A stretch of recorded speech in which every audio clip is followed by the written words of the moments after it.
Hi Matthew, so all the patchwork is now done with the drywall and I reused the corner beads here. I'm gonna have to use a lot of hot mud because the previous renovation the drywall just crumbled in some spots, but otherwise this is what patching a ceiling looks like.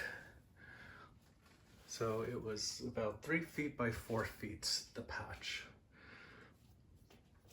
And this one was just about half a foot and a foot. And then I'm gonna have to fix this, and I might as well just do all these little things mommy doesn't want me to, but I just can't leave it alone since I already have everything else. So I'm just gonna do a little cleanup of my tools, and then I'm going to start doing the plastering.